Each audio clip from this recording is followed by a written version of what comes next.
সংসদ চলছে, অধিবেশন চলছে, অর্থমন্ত্রী জিজ্ঞেস করছেন, আপনাদের কারোর ব্যাংকে ঋণ নাই?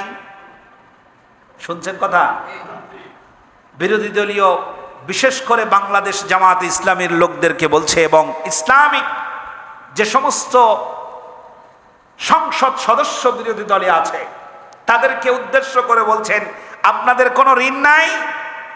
তারা বলছেন যে না, ব্যাংকে আমাদের কোনো ঋণ নাই। উনি হাস্যকর করে তাচ্ছিল্য ভরে বলছে, ঋণ নাই তাহলে ব্যাংক বানাইছেন কেন? তার মানে ওনার কথা হলো, ব্যাংক বানাও আর ব্যাংক থেকে ঋণ নিয়ে যা খুশি তাই করো, ঋণ থাকা দরকার। আর আল্লাহর নবী বলেন, ঋণ থাকা অবস্থায় মৃত্যুবরণ করলে শহীদও যদি হয় জান্নাত হারাম। সম্মানিত ভাইরা, জাতির যদি কল্যাণ চান, দুনিয়ার কোন রাজনীতির, দুনিয়ার কোন মানুষের আইন নয়, এক কথায় এক কাতারে শামিল হতে হবে। 54 বছরে তোমাদের সব দেখা শেষ। আগামী দিনে আমরা চাই আল্লাহর কোরআনের বাংলাদেশ। যারা রাজি আছেন দুহাত উঁচু করে বলেন আল্লাহ। সম্মানিত ভাইরা, কার আইন চান? এই ধোঁকাবাজি বন্ধ হওয়া দরকার নাকি দরকার না? দরকার নাকি দরকার না? দরকার। দেশে একটি সব থেকে বেশি প্রচলিত কথা হলো, এ দেশটাকে নষ্ট করেছে হুজুররা। ঠিক না? আলেম ওলামা এই ধরনের কথার মুখোমুখি হন বেশি। দেশটাকে নষ্ট করেছে তারা, দেশটাকে শেষ করে ফেলেছে ইসলামপন্থী যারা তারা। প্রিয় উপস্থিতি, আমি আপনাদেরকে প্রশ্ন করি, আপনারা যারা আমার সামনে বসা, বলুন, এদেশের সূচনা লগ্ন থেকে পর্যন্ত রাষ্ট্র চালিয়েছে আওয়ামী লীগ, রাষ্ট্র চালিয়েছে বিএনপি, রাষ্ট্র পরিচালনা করেছে জাতীয় পার্টি। এই তিনটি রাজনৈতিক দল দেশটাকে পরিচালনা করেছে। তিনটি রাজনৈতিক দল দেশটাকে পরিচালনা করেছে অর্ধশত বছর ধরে। এই 54 বছরের ইতিহাসে প্রশাসন চালিয়েছে হুজুররা, এরকম রেকর্ড আছে? প্রশাসন কারা চালিয়েছে? রাষ্ট্র ক্ষমতায় যারা ছিলেন তারাই। অর্থনীতি পরিচালনা করেছেন তারা, আইন বানিয়েছেন তারা, আদালত পরিচালনা করেছেন তারা, বিভিন্ন প্রয়োজনে বিভিন্ন আদালত গঠন করেছেন তারা, পুলিশ বাহিনী নিয়ন্ত্রণ করেছেন তারা, অর্থনীতি পরিচালনা করেছেন তারা, রাষ্ট্রের বাজেট করেছেন তারা, ব্যাংকিং খাত পরিচালনা করেছেন তারা, প্রশাসন, পররাষ্ট্রনীতি, আইন শৃঙ্খলা, এই সবই ছিল তাদের হাতের মুঠায়। খুন, ধর্ষণ, গুম, চুরি, ডাকাতি, দেশে সংগঠিত সকল অন্যায়ের জবাব তাদেরকেই দেওয়ার কথা। ঠিক কিনা? এর সাথে জড়িত কিছু অন্ধ আলেম, কিছু আলেম দলীয় অন্ধ হওয়ার কারণে তাদেরকেই সমর্থন করেছেন। কেউ কেউ অন্যায়ের বিরুদ্ধে যথেষ্ট শক্ত অবস্থান নেননি। বলেছেন, মুহাম্মদ সাল্লাল্লাহু আলাইহি ওয়াসাল্লাম বলেন, জালিমকে সাহায্য করো না আর মাজলুমকে একা ছেড়ে দিও না। জালিমকে সাহায্য করো না, মাজলুমকে একা ছেড়ে দিও না। এত সব কিছু দেখা শোনা এবং জানার পরেও যদি কোনো ব্যক্তি বলে হুজুররা বা আলেম ওলামা অথবা টুপিওয়ালারাই দেশটা শেষ করে ফেলেছে, তাহলে আমি তাকে বলবো খুব চতুর এবং বুদ্ধিমান পাগল। আল্লাহ রাব্বুল আলামিন কোরআনুল কারীমার ভিতরে বলছেন আরো শক্ত ভাষায়, আল্লাহ পাক বলেন, লাহুম কুলুবুল লা ইয়াফকাহুনা বিহা ওয়া লাহুম আ'য়ুনুল লা ইউবসিরুনা বিহা ওয়ালাহুম আযানুল লা ইয়াসমাউনা বিহা উলাইকা কাল আনআমি বাল হুম আদাল। আল্লাহু আকবার। যাদের অন্তর আছে অনুভব করে না, চোখ আছে কিন্তু আছেন না, চলে গেছে, চোখ আছে কিন্তু দেখে না, কান আছে শোনে না, দেখতে পাচ্ছে রাষ্ট্র চালাচ্ছে তারা, দেখতে পাচ্ছে প্রশাসন নিয়ন্ত্রণ করছে তারা, দেখতে পাচ্ছে জেলা প্রশাসক নিয়োগ দিচ্ছেন তারা, তারপরেও যারা বলছে টুপিওয়ালারা দেশটাকে শেষ করছে, আল্লাহর ভাষায় সেই ব্যক্তি জানোয়ারের চাইতেও নিকৃষ্ট। ঘোষণাকার চোখ আছে কিন্তু দেখে না, কান আছে শুনতে পায় না, বহু কিছু তাদের নজরে আসে, কিন্তু তার কান্নার আওয়াজ তাদের কানের ভিতরে প্রবেশ করে না। এ মাজলুমের চোখের পানি, এই ছোট্ট বাচ্চাদের চোখের পানি, এই মাজলুম পরিবারের চোখের পানি আল্লাহর দরবারে পৌঁছতে দেরি করে না। তাদের চোখের পানি আপনাদেরকেও অপরাধী সাব্যস্ত করে শাস্তির ঘোষণা আসমান থেকে আসবে। আল্লাহ পাক জাতিকে হেফাজত করেন, বলেন আমিন। আল্লাহ রাব্বুল আলামিন আরো শক্ত করে বলছেন, আল্লাহ পাক বলেন, ইন্নাশ শাররাদ দাওয়াবি ইনদাল্লাহিস সুম্মুল বুকমুল লাযীনা লা ইয়াকিলুন। আল্লাহ রাব্বুল আলামিন বলেন, আল্লাহর কাছে সবচেয়ে নিকৃষ্ট জানোয়ার কি বললাম? এই ভাষা আমি বানাচ্ছি? কে বলছে? এই পৃথিবীর ভিতরে জানোয়ারের তালিকায় যত প্রাণী আপনি লিস্ট করতে পারবেন, সব লিস্টের ভিতরে আল্লাহ রাব্বুল আলামিন বলছেন, আমার কাছে সবচাইতে নিকৃষ্ট জানোয়ার হলো সেই সব মানুষ। কথা শুনতেছেন কি? আমার কাছে আল্লাহ বলছেন, আল্লাহর কাছে সবচাইতে নিকৃষ্ট জানোয়ার হলো সেই সব। আপনারা কি কথা শুনতেছেন না? ঘুমায় আছেন? জবাব না দিলে বুঝবো কি? হৃদয়ঙ্গম হওয়ার জন্য কথার জবাব দিতে হবে। সম্মানিত ভাইরা, এটা সুন্নাহ, এটা সুন্নাহ, এটা সুন্নাহ। আমি প্রশ্ন করব, জবাব দিবেন, কথাগুলো হৃদয়ঙ্গম হবে। আল্লাহ বলছেন, আমার কাছে সবচাইতে নিকৃষ্ট জানোয়ার হলো সেই সব মানুষ যাদের বিবেক বুদ্ধি কাজে লাগায় না, সত্য কথা শুনতে চায় না, তাকে শোনাতে চাইলেও শোনে না, সত্য কথা তাকে বলতে বললেও সত্য বলে না, সত্য কথা শোনার আগ্রহ থাকে না, সত্য বলতে চায় না, সত্য এবং ন্যায়ের ব্যাপারে তাদের কান আর মুখ দুটোই তালা মারা আছে। আল্লাহ পাক বলেন, আমার কাছে সবচাইতে নিকৃষ্ট জানোয়ার তারা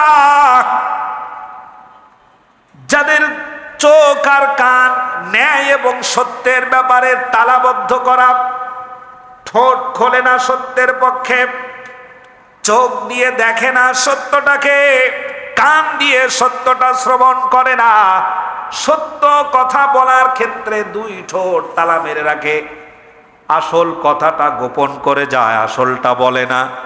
এরা হলো নিকৃষ্ট জানোয়ার। এবার একটু ভেবে দেখেন, আমরা জানি আর না জানি গোপন তথ্য জানেন কে? কে জানেন? আল্লাহ রাব্বুল আলামিন বলেন, কিরামান কাতিবিনা ইয়ালামুনা মা তাফআলুন।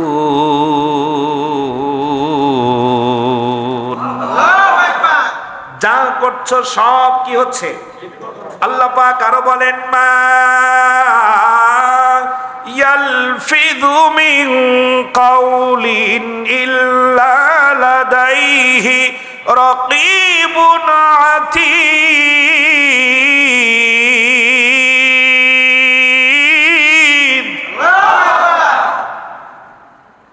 প্রতিটি লফজ, প্রতিটি শব্দ, প্রত্যেকটি ইশারা, প্রত্যেকটি সিগনেচার, প্রত্যেকটি সিল যা বেরোচ্ছ সব রেকর্ড হচ্ছে কার দরবারে? এখন সত্যটা স্বীকার করে না, সত্যটা বলে ওরা, সত্যের ব্যাপারে মুখের মধ্যে তালা লাগানো। উসমান হাদিকে হত্যা করেছে এই খবর রাজনৈতিক ব্যক্তিদের কাছে আসে না নাই? তাহলে এই সত্যটাকে যারা স্বীকার করে নাই, আল্লাহ রব্বুল আলামিন বলেন আল্লাহর ভাষায়, আমার কাছে দুনিয়ায় যত জানোয়ার আছে তার চাইতে খারাপ জানোয়ার হলো তারা। এ ঘোষণা কার? আল্লাহর। সম্মানিত ভাইরা, সব কিছু জানার পরে, শোনার পরেও যেই ব্যক্তি বলে হুজুররাই দেশটা শেষ করলো, সেই ব্যক্তি জানোয়ারের মধ্যে সব চাইতে নিকৃষ্ট জানোয়ার। ধরে দেয় আইন নাকি আমরা? কারা ছেড়ে দেয়? সম্প্রতি যে ঘটনা ঘটেছে, মেয়েটার নাম কি? রামিসা। ভিকটিম, আসামি, উভয় পক্ষ এবং সাক্ষ্য সব কিছু থাকার পরেও আসামি পক্ষের আইনজীবী বলছে ডিএনএ টেস্টে তেমন কোনো কিছু খুঁজে পাওয়া যায় নাই। প্রিয় দেশবাসী, আজ আমরা এমন এক সময় অতিক্রম করছি যখন চিন্তায় রাহাজানি, অন্যায়, অবিচার এবং নৈতিক অবক্ষয় আমাদের সমাজকে গভীরভাবে ক্ষতিগ্রস্ত করছে। এ অবস্থায় দলমত, ধর্ম, বর্ণ, শ্রেণী, পেশা নির্বিশেষে আমাদের সকলের উচিত নিজেদের বিবেকের কাছে প্রশ্ন করা, এ দেশ কোথায় যাচ্ছে, রাজনীতিবিদেরা আমাদেরকে কি বানাচ্ছে, রাজনৈতিক নেতৃবৃন্দ আমাদেরকে কি বানাচ্ছে। আমি বহু বছর পর, অনেক বছর পর গ্রামের মসজিদে নামাজ আদায় করেছি আমার গ্রামে। গত ঈদের শেষ জমায় বলেছিলাম, প্রবীণ একজন মাতবরকে জড়িয়ে ধরে যখন বললাম, আমাদের এলাকার সবচাইতে বয়স্ক মানুষ আপনি, আপনার থেকে আমাদের অনেক জানার আছে, শেখার আছে। উনি উপলব্ধি করে বললেন, জীবনে কত মারামারি করেছি এই গ্রামের ভিতরে, দলাদলি করেছি, ঢাল সরকি যেগুলো নিয়ে মারামারি করে আর কি, এগুলো করেছি বাবা, ভুল করেছি। জীবনে এই ধরনের অর্ডার, এই ধরনের নির্দেশনা আর কোনো দিন দেব না। আমার ভাইয়েরা, আমাদের দেশের রাজনৈতিক নেতারা যদি নিজের বিবেকের কাছে প্রশ্নবিদ্ধ হতো তাহলে জাতি ভালো হয়ে যেত। সম্মানিত ভাইয়েরা, আল্লাহ তাআলা পবিত্র কোরআনে বলেন, যে ব্যক্তি একজন নিরপরাধ মানুষকে বাঁচিয়ে দিল, গোটা জাতিকে সে বাঁচিয়ে দিল। সুবহানাল্লাহ। গোটা জাত যত বড় গুনাহ, ওই গুনাহ তার আমলনামায় লেখা হয়ে গেল। কতটা হয়েছে রাষ্ট্রীয় গেরা কলের মধ্যে ফেলে, ঠিক কিনা? সম্মানিত ভাইরা, ইসলাম মানুষের জীবন, সম্পদ, সম্মান, ইজ্জতের সর্বোচ্চ নিরাপত্তা নিশ্চিত করেছেন জনাবে মুহাম্মদুর রাসূলুল্লাহ সাল্লাল্লাহু আলাইহি ওয়াসাল্লাম বিদায় হজের ভাষণে। সুবহানাল্লাহ পড়েন। আমার কাছে আপনার জীবন নিরাপদ, আপনার কাছে আমার জীবন নিরাপদ। হজে জনাবে মুহাম্মদুর রাসূলুল্লাহ, তোমার ভাইয়ের রক্ত তোমার জন্য হারাম করা হলো, তোমার ভাইয়ের সম্পদ আত্মসাৎ করা তোমার জন্য হারাম ঘোষণা করা হলো, তোমার ভাইয়ের ইজ্জত তোমার কাছে ততটাই পবিত্র করা হলো যতটা পবিত্র তোমার নিজেকে মনে করো, নিজের সম্মানটাকে মনে করো। সম্মানিত ভাইয়েরা, আজ আমাদের সবচেয়ে বড় প্রয়োজন এমন একজন সত্যিকারের কল্যাণকর নেতা, যিনি দলের চাহিদার চাইতে জাতির চাহিদাকে প্রাধান্য দেবেন বেশি। এমন একজন নেতা প্রয়োজন যিনি দলের চাহিদার চাইতে জাতির চাহিদার গুরুত্ব দিবেন বেশি, ঘৃণার পরিবর্তে সহমর্মিতা শেখাবেন, প্রতিশোধের পরিবর্তে ন্যায় বিচার প্রতিষ্ঠার জন্য আহ্বান জানাবেন, বিভক্তির পরিবর্তে ঐক্য এবং পাপের পরিবর্তে তাকওয়ার শিক্ষা দিয়ে জাতিকে সেদিকে আহ্বান করবেন।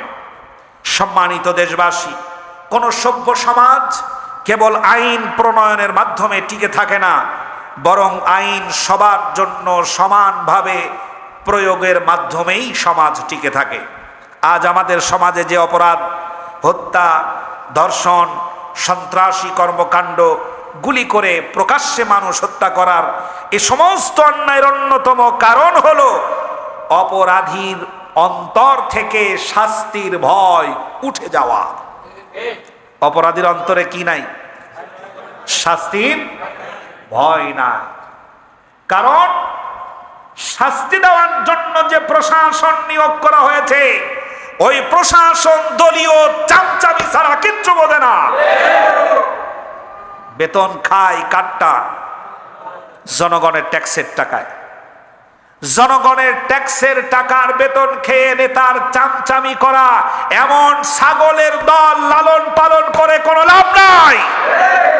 গোটা সিস্টেমটাকে পরিবর্তন করা প্রয়োজন। মাসুদ এখনো ভালো হয় নাই, ঠিক কি না? এক মাসুদ গেছে, আর এক মাসুদের তৈরি হয়েছে।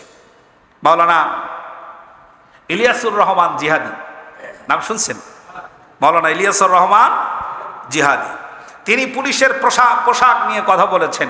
পোশাক পরিবর্তন হয়েছে, কিন্তু স্বৈরাচারের দেওয়া স্বভাব আর রক্তের পরিবর্তন আজও হয় নাই। সম্মানিত ভাইরা, বাইতুল্লাহর চত্বরে তাওয়াফ করার সময় দেখেছি পোশাক পরা পুলিশ কাবার সামনে দাঁড়িয়ে চোখের পানি ফেলে কাঁদছে। আমার দেশের প্রশাসন যারা, তাদের অন্তরে যদি আল্লাহর ভয় থাকতো, তাহলে আমার মনে হয় দলীয় হোক, সরকার হোক, আর নির্দোষ বেসরকারি হোক, কোনো অপরাধী কোনোভাবে ছাড় পেত না, অপরাধ কমে যেত। ইসলামের শিক্ষা হলো অন্যায়ের প্রতি দয়া প্রদর্শন নয়, তা যদি তোমার নিজের সন্তানও হয়, বরং ন্যায় বিচার প্রতিষ্ঠা করা। কারণ একজন অপরাধীকে ছেড়ে দেওয়া মানে বহু নিরপরাধ মানুষের জীবন ঝুঁকির মধ্যে ফেলে দেওয়া। একজন অপরাধীকে ছেড়ে দেওয়া মানে বহু নিরপরাধ মানুষকে অনিশ্চয়তার মধ্যে, অনিরাপত্তার মধ্যে ফেলে দেওয়া। আল্লাহ রাব্বুল আলামিন বলেন, বুদ্ধিমান মানুষ, বুদ্ধিমান জনগণ সেইটাই চাইবে যেইটাকে আল্লাহ পাক কিসাস বলে ঘোষণা করেছেন। সুবহানাল্লাহ। আল্লাহ কি ঘোষণা করেছেন? কিসাস। কেউ যদি কাউকে হত্যা করে, তাহলে তার শাস্তি হলো তাকেও জনসমক্ষে কি করো? হত্যা করো। কোরআনুল কারীম বলছে, وَكَتَبْنَا عَلَيْهِمْ فِيهَا أَنَّ النَّفْسَ بِالنَّفْسِ وَالْعَيْنَ بِالْعَيْنِ وَالْأَنْفَ بِالْأَنْفِ وَالْأُذُنَ بِالْأُذُنِ وَالسِّنَّ بِالسِّنِّ وَالْجُرُوحَ قِصَاصٌ। কেউ যদি কারো হাত কেটে নেয়, তাহলে তার শাস্তি হবে কি করা? হাত কেটে নেওয়া। কেউ যদি কারোর দাঁত উপড়ে ফেলে, তাহলে তারও শাস্তি হবে দাঁত উপড়ে ফেলা। কেউ যদি কারোর চোখ ক্ষতি করে দেয়, তাহলে তার শাস্তি হবে ক্ষতি করে তার চোখটাকে সেইভাবেই ক্ষতিগ্রস্ত করে দেওয়া। কেউ যদি কারোর কান কেটে নেয়, তাহলে তার শাস্তি হবে কান কেটে নেওয়া। আর যদি কেউ কাউকে হত্যা করে, শাস্তি হবে তাকেও কি করো? হত্যা করো। তাহলে এই কিসাস যদি চালু থাকতো, তাহলে রামিসা হত্যার আসামি আজ পর্যন্ত এখনো বেঁচে থাকার কথা ছিল না। আয়েশাকে যারা হত্যা করেছে বেঁচে থাকার কথা ছিল না। তনুকে যারা হত্যা করেছে বেঁচে থাকার কথা ছিল না। ওসমান হাদিকে যারা হত্যা করেছে বেঁচে থাকার কথা ছিল না। এই অপরাধীদেরকে ছেড়ে দিয়ে গোটা জাতিকে অনিশ্চয়তার মধ্যে ফেলে দেয় আমার দেশের পচে গলে যাওয়া রাজনীতিবিদেরা। এরা আপনাদেরকে মূল্যায়ন করে কোন সময়? কোন সময়? ভোটের সময়। আর যখন মুসাফা করতে চান ভোটের পর, তখন বলে বেটা তুই কেডা। এরপরেও আমরা তাদের জন্য কত কষ্ট করি। কি প্রেম! জনাব তারেক রহমান গিয়েছেন, মাননীয় প্রধানমন্ত্রী, তিনি গিয়েছেন বগুড়ায়, জন্মভিটা, জন্মস্থান, বাবার দেশ। সেখানে যাওয়ার উপলক্ষে রাস্তা তৈরি হয়েছে। এরপর অনুষ্ঠান শেষ করে যখন তিনি বিদায় নিয়েছেন ঢাকায়, নেতারা মিলাদ কিয়াম পড়ে সমস্ত ইট বালি যা ছিল সব তুলে নিয়ে গেছে। জোরে বলেন সুবহানাল্লাহ। এই সমস্ত নেতাদের সামসামি করে এমন বোকা জাতীয় পৃথিবীতে আছে, তাদের কথা বলতে তোমাদের শরম করে না, লজ্জা করে না? সংসদ চলছে, অধিবেশন চলছে, অর্থমন্ত্রী জিজ্ঞেস করছেন আপনাদের কারোর ব্যাংকে ঋণ নাই? শুনছেন কথা? বিরোধী দলীয় বিশেষ করে বাংলাদেশ জামাত ইসলামের লোকদেরকে বলছে, এবং ইসলামিক যে সমস্ত সংসদ সদস্য বিরোধী দলে আছে তাদেরকে উদ্দেশ্য করে বলছেন আপনাদের কোনো ঋণ নাই? তারা বলছেন যে না, ব্যাংকে আমাদের কোনো ঋণ নাই। উনি হাস্যকর করে তাচ্ছিল্য ভরে বলছে ঋণ নাই, তাহলে ব্যাংক বানাইছেন কেন? তার মানে ওনার কথা হলো ব্যাংক বানাও, আর ব্যাংক থেকে ঋণ নিয়ে যা খুশি তাই করো, ঋণ থাকা দরকার। আর আল্লাহর নবী বলেন ঋণ থাকা অবস্থায় মৃত্যুবরণ করলে শহীদও যদি হয় জান্নাত হারাম। ওনারা ঋণটাকে গর্ববোধ মনে করে, এজন্য ঋণ খেলাপি ধর্মমন্ত্রী হয়। ঋণ খেলাপি কি হয়? ধর্মমন্ত্রী হয়। এসব পাগল ছাগলে ভরে গেছে পুরো সংসদ। সম্মানিত ভাইরা, জাতির যদি কল্যাণ চান, দুনিয়ার কোন রাজনীতির, দুনিয়ার কোন মানুষের আইন নয়, এক কথায় এক কাতারে শামিল হতে হবে। 54 বছরে তোমাদের সব দেখা শেষ। আগামী দিনে আমরা চাই আল্লাহর কোরআনের বাংলাদেশ। যারা রাজি আছেন দুহাত উঁচু করে বলেন আল্লাহ। সম্মানিত ভাইরা, কার আইন চান? এই ধোঁকাবাজি বন্ধ হওয়া দরকার নাকি দরকার না? দরকার নাকি দরকার না? দরকার। এ কথা বললেই জিহাদি ভালো না। তাহেরির মতো বলি, আমিও বলি আমি তো ভালা না, ভালা লইয়াই। আল্লাহ জাতিকে হেফাজত করেন, বলেন আমিন। সম্মানিত ভাইরা, বিশেষ আবেদন, প্রিয় মুসল্লি ভাইরা, কষ্ট পেয়েছেন? রাগ করছেন? সত্য যিনি বলে না সে হলো বোবা শয়তান। কি শয়তান? এই ঘোষণাও কার? আল্লাহ। যে সত্য বলে না সে হলো বোবা শয়তান। রিজিকের মালিককে আল্লাহ। বিশ্বাস করেন? বিশ্বাস করেন? রিজিকের মালিক আল্লাহ। ইমাম গাজ্জালি একটি বই লিখেছেন, তার বইয়ের কিমিয়ায়ে সাআদাত একটি বই। এটি কোনো কোরআন বা হাদিসের ব্যাখ্যা নয়, ওনার লেখা একটি বই। এই বইয়ের একটি ছোট্ট স্টোরি বলি। তিনি দেখতে পাচ্ছেন একটি পাখি দূর থেকে খাবার এনে মরা একটি গাছের কোঠরে বসে, আবার উড়ে যায়, আবার আসে, আবার উড়ে যায়, আবার আসে, আবার উড়ে যায়। কৌতূহল বশত তিনি ভাবলেন পাখিটা আসে আবার উড়ে যায়, আবার আসে আবার উড়ে যায়, কি ব্যাপার, পাখিটা এমন করে কেন? তিনি মরা গাছের উপরে ময়ের সাহায্যে তিনি উপরে উঠলেন। উপরে উঠার পরে তিনি দেখতে পেলেন ওই গাছের মরা গাছের কোঠরের ভিতরে ফাঁকা জায়গায় অন্ধ একটা সাপ বসে আছে, শুয়ে আছে। আর আল্লাহ পাক পাখির মাধ্যমে সাপের আহার যোগান দিয়ে দেয়। রিজিকের মালিককে আল্লাহ রাব্বুল আলামিন কোরআনুল কারীমের ভিতরে স্পষ্টত ঘোষণা করেছেন, মারিয়াম আলাইহিস সালাম সন্তান প্রসবের পর ক্ষুধা লেগেছে, খাবারের প্রয়োজন, পানির পিপাসায় গলা শুকিয়ে যায়, খাবার দরকার। আল্লাহ রব্বুল আলামিন গায়েব থেকে আওয়াজ দিলেন, মারিয়াম চিন্তা করো না, টেনশন করো না, ওয়াহুজ্জি ইলাইকি বিজিদিন নাখলাতি তুসাকিত আলাইকি রতবান জানিয়া। আল্লাহু আকবার। তোমার পিঠের সাথে যেই গাছ আছে ওই খেজুর গাছটা ধরে নাড়া দাও, আমি আল্লাহ তোমার খেজুরের পরিপক্ক খেজুরের ব্যবস্থা করব।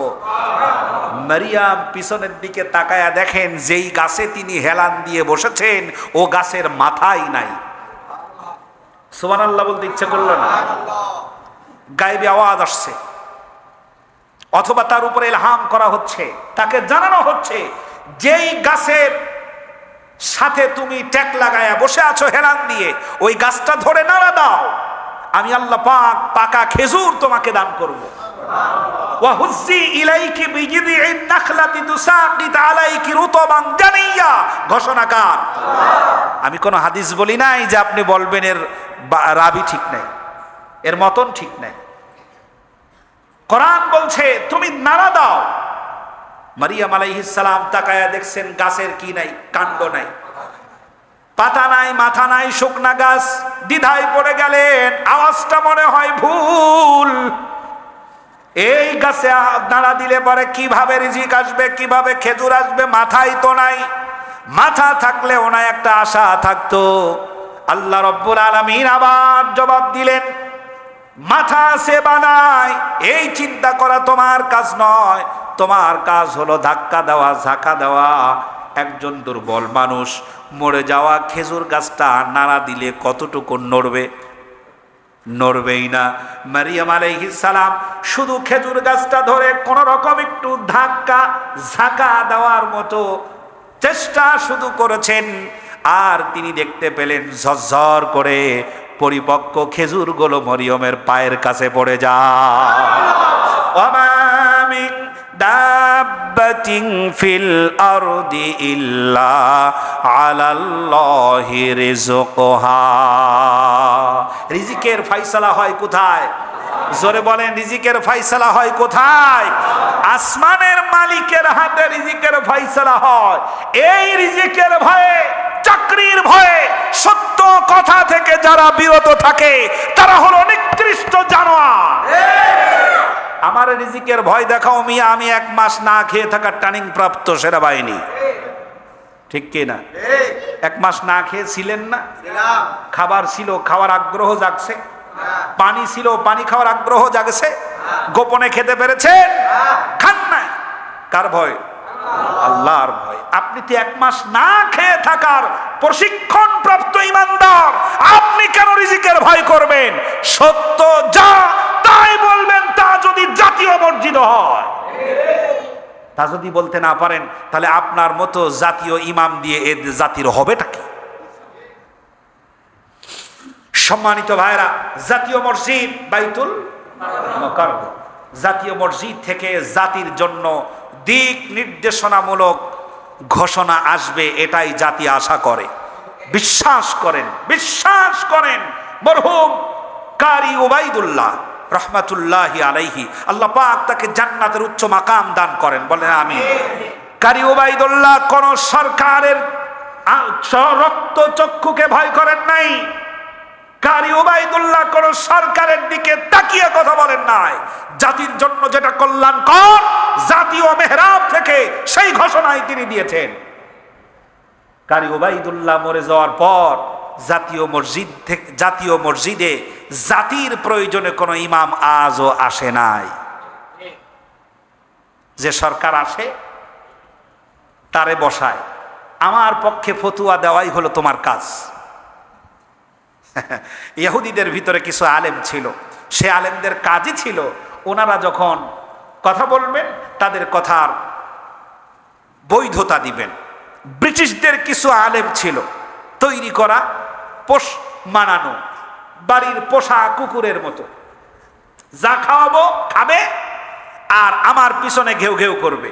ওই সমস্ত ইহুদি আলেমদের কাজ ছিল ব্রিটিশরা যে কাজগুলো করবে সে কাজের বৈধতা দেবে, তা যদি অন্যায়ও হয়। আমাদের দেশে এ ধরনের কিছু আলেম আছে না নাই? আছে। কি সুন্দর ফতুয়া দেয়। গত জুমায় বলেছি, আজ দীপ্ত কণ্ঠে বলছি, এ ঘর কার? জোরে বলতে হবে, এই রাজত্বটা কার? এই ঘর আল্লাহর।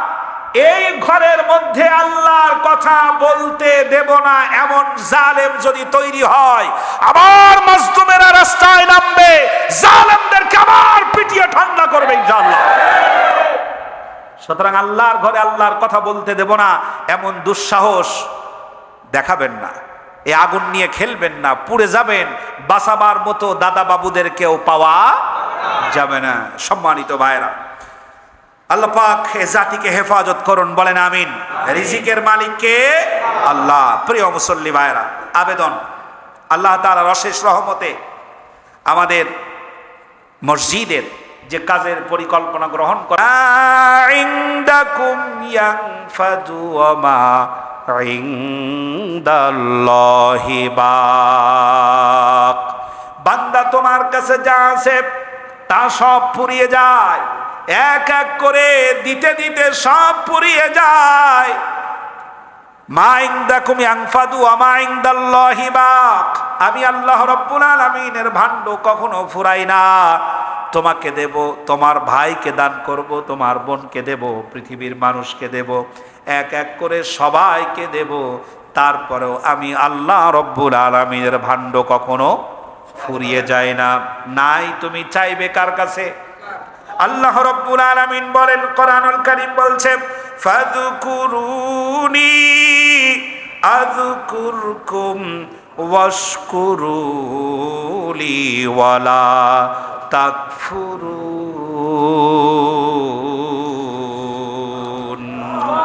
জোরে বলেন আল্লাহু আকবার। আমার ভাইরা, আল্লাহ রাব্বুল আলামিন বলেন, বান্দা তুমি আমাকে স্মরণ করো, আমিও তোমাকে। সুবহানাল্লাহ পড়ে। কি মন খারাপ হয়ে গেছে? কষ্ট পেয়ে গেছেন? একটু জোরে বলেন সুবহানাল্লাহ। একটু জোরে বলি আল্লাহু আকবার। আমার ভাইরা, আল্লাহ রাব্বুল আলামিনের একটি আয়াতকে সামনে রাখি। কোরআনুল কারীম বলছে, ওয়া ইযা সাআলাকা ইবাদি আন্নী ফাইন্নী করিব। আল্লাহ রাব্বুল আলামিন বলেন, নবী হে, আপনাকে আল্লাহর নবী বলছেন, রব্বুল আলামিন আপনি কত দূর আছেন? আল্লাহ আপনি কোথায় আছেন? বান্দা থেকে আপনার দূরত্ব কতটুকুন? বান্দা যদি জানতে চায়, আল্লাহ রব্বুল আলামিন সরাসরি বলছেন, আন্নী ফাইন্নী করিব, আমি আমার বান্দার অতি নিকটে আছি। জোরে বলেন সুবহানাল্লাহ। কোরআনুল কারীমের ভিতরে আমি 330টি আয়াত পেলাম। এই 330টি প্রশ্ন সাহাবায়ে কেরাম রিদওয়ানুল্লাহি তাআলা আনহুম আজমাইন করেছেন। আল্লাহর নবী বসে আছেন, সাহাবারা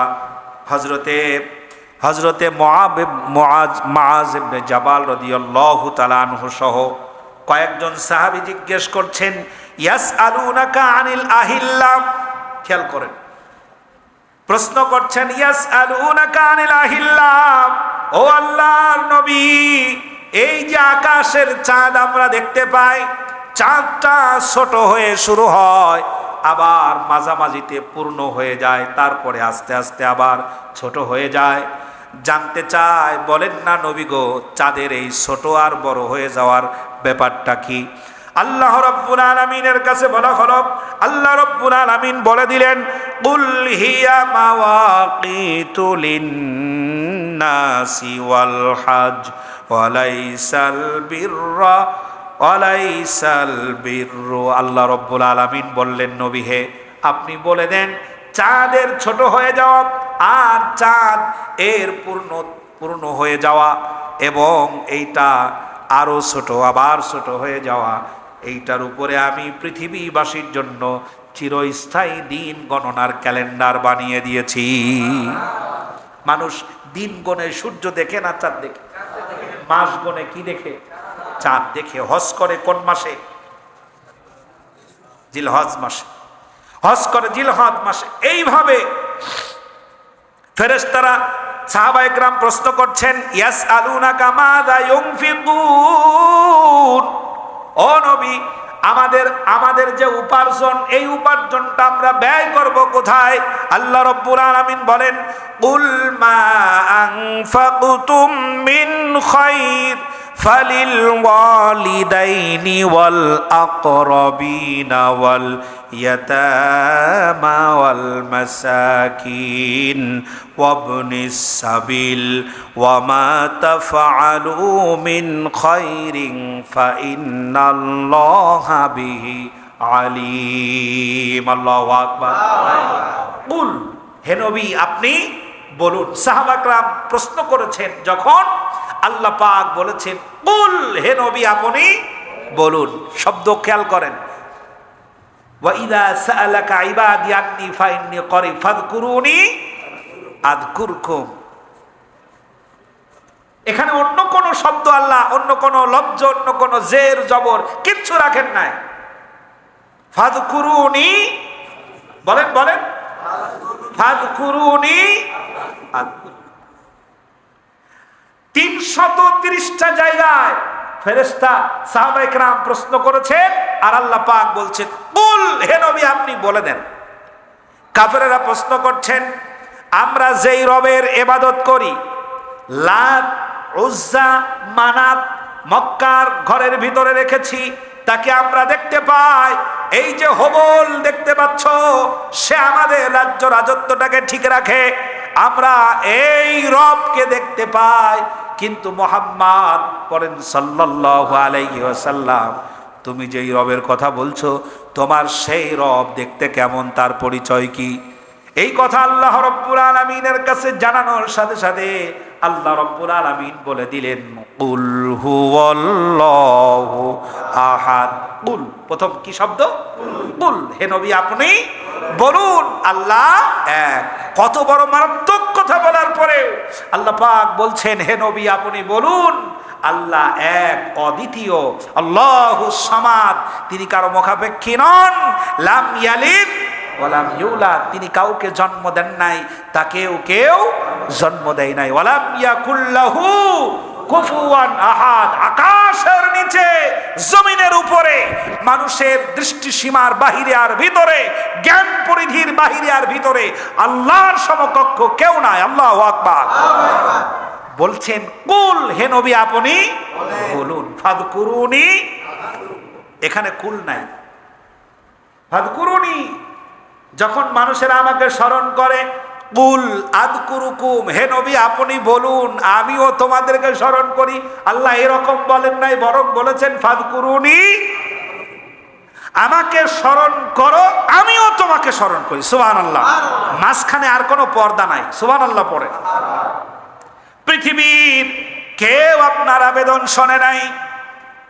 গভীর রজনী আল্লাহ রাব্বুল আলামিন বলেন, আস-সাবিরিনা ওয়াস-সাদিকিনা ওয়াল কানিতিনা ওয়াল মুনফিকিনা ওয়াল মুস্তাগফিরিনা বিল আসহার।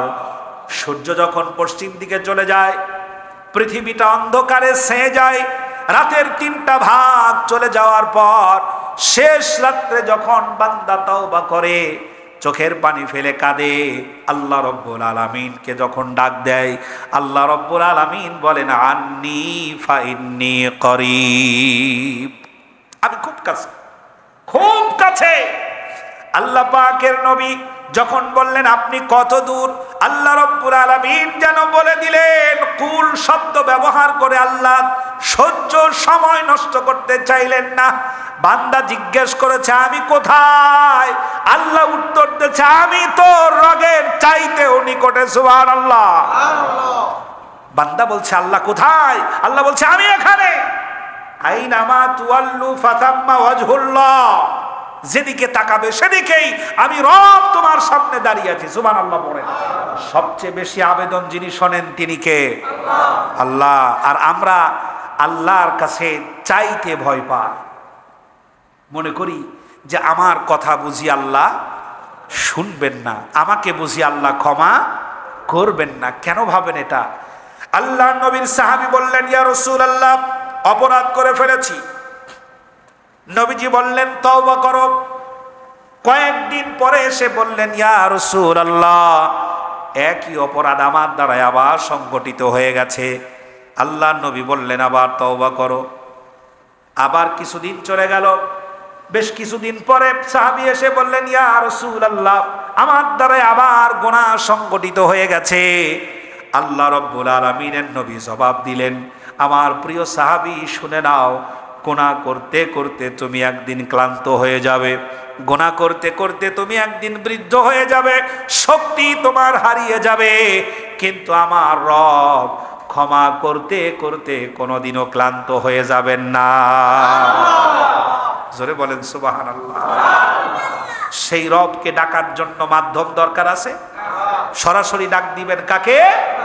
আন্নী ফাইন্নী করিব ফাযকুরুনি, তুই ডাক, আমি তোর সাথেই আছি। সুবহানাল্লাহ। আপনি হয়তো এখন ভাবছেন এখন আমার নাই, আমি নিয়াত করব কিভাবে? হতে পারে আর রব্বে কারীম আপনার এই নিয়াতের অপেক্ষায় ছিল, যার কারণে আল্লাহ পাক আপনাকে কর্ম আর রিজিকের ভিতরে এমন বরকত দিলেন, আপনি তা দিতে পারলেন। সুবহানাল্লাহ পড়েন আমার। তাহলে এমন বিপর্যয় তোমাদের মাথার উপরে চেপে বসবে, যার ভার সহ্য করতে না পারে চোখ দিয়ে পানি বের হতে হতে রক্তও যদি প্রবাহিত হয়, তারপরেও বিপদ কাটবে না